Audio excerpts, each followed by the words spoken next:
Hi guys, welcome back to my channel. जैसा मैंने आपको लास्ट वीडियो में बताया था कि हमें डेसिमल एक्सपेंशन जो हो हमें नंबर दे दिया जाए, उसका जो डेसिमल एक्सपेंशन है तो हमें लॉन्ग डिवीज़न मेथड से बताना था उसमें, है ना। अगर हमारे पास एग्ज़ाम में क्वेश्चन आता है कि हमें डेसिमल एक्सपेंशन बताना है किसी भी रियल नंबर का, लेकिन हमें लॉन्ग डिवीज़न मेथड यूज़ नहीं करना है, तो हम कैसे करेंगे? इसका बहुत आसान सा तरीका है।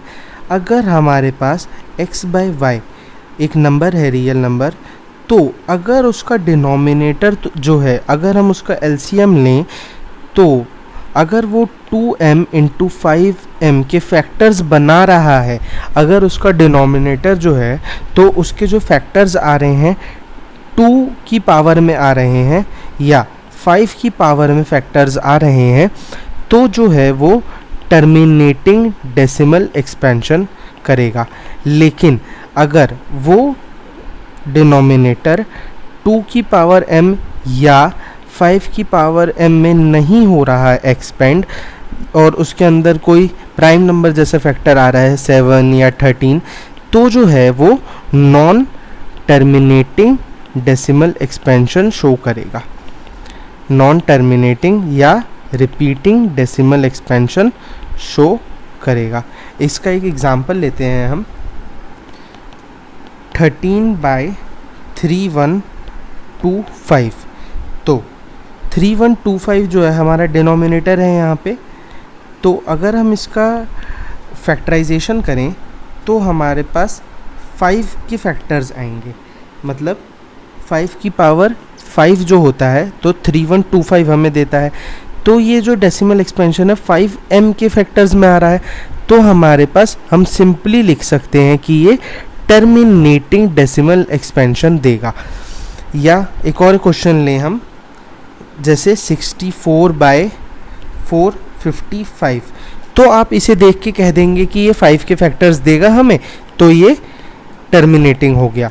लेकिन ये गलत है, ये टर्मिनेटिंग नहीं है। आप किसी भी डिनोमिनेटर को देख के लास्ट में 5 है या 8 है, ऐसे आप देख के नहीं बता सकते कि वो टर्मिनेटिंग या नॉन टर्मिनेटिंग देगा। आपको इसका प्रॉपर फैक्टराइजेशन करना ही पड़ेगा। 455 का अगर हम फैक्टराइजेशन करें तो 5 इंटू 7 इंटू 13 आएगा हमारे पास। ये 3 फैक्टर्स आएंगे हमारे पास। तो 5 तो है इसमें प्रेजेंट, 5 है, लेकिन हमारे पास प्राइम फैक्टर भी हैं 7 और 13, तो इसकी वजह से हमारे पास ये नॉन टर्मिनेटिंग डेसिमल एक्सपेंशन देगा। नॉन टर्मिनेटिंग डेसिमल एक्सपेंशन देगा।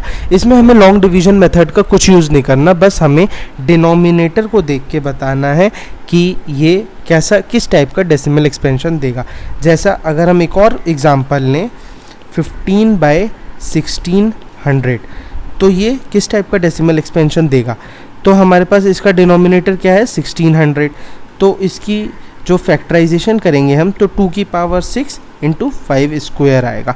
ये मैं डायरेक्टली आपको कैसे बता पा रहा हूँ, क्योंकि मैंने इसकी प्रैक्टिस की है। आप भी इस तरह से अगर प्रैक्टिस करेंगे आप तुरंत बता पाएंगे कि ये इसके अंदर किस तरह के फैक्टर्स आएंगे या क्या फैक्टर्स आएंगे। तो 2 की पावर 6 इंटू 5 स्क्वायर, तो ये जो है हमारे पास टर्मिनेटिंग देगा। अगर 2 के फैक्टर आ रहे हैं या 5 के फैक्टर आ रहे हैं तो वो टर्मिनेटिंग होगा।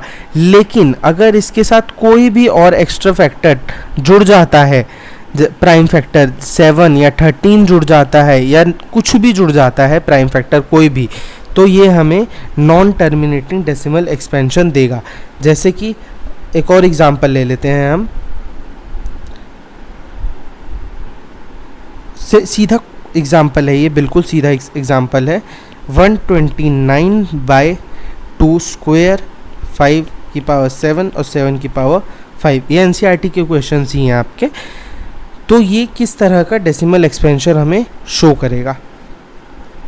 ये जो शो करेगा हमें, अब टू की पावर आ रही है, इसमें हमारे पास डिनोमिनेटर में 2 की पावर भी है, 5 के पावर भी है, लेकिन 7 की पावर भी है, और 7 हमारे पास क्या है, प्राइम नंबर है, प्राइम नंबर है। तो ये जो है हमारे पास नॉन टर्मिनेटिंग डेसिमल एक्सपेंशन देगा। ये आपके कुछ क्वेश्चंस हैं, एक तरीका है जिसमें आप लॉन्ग डिवीजन की बिना यूज़ किए आप बता सकते हैं किस टाइप का डेसिमल एक्सपेंशन ये आपको देगा। ये बहुत इंपॉर्टेंट है, ये एग्ज़ाम में आता ही है, तो आप इसकी प्रैक्टिस करिए अच्छे से, और आपको कोई भी डाउट हो तो आप मेरे से कमेंट सेक्शन में पूछ सकते हैं। Thank you.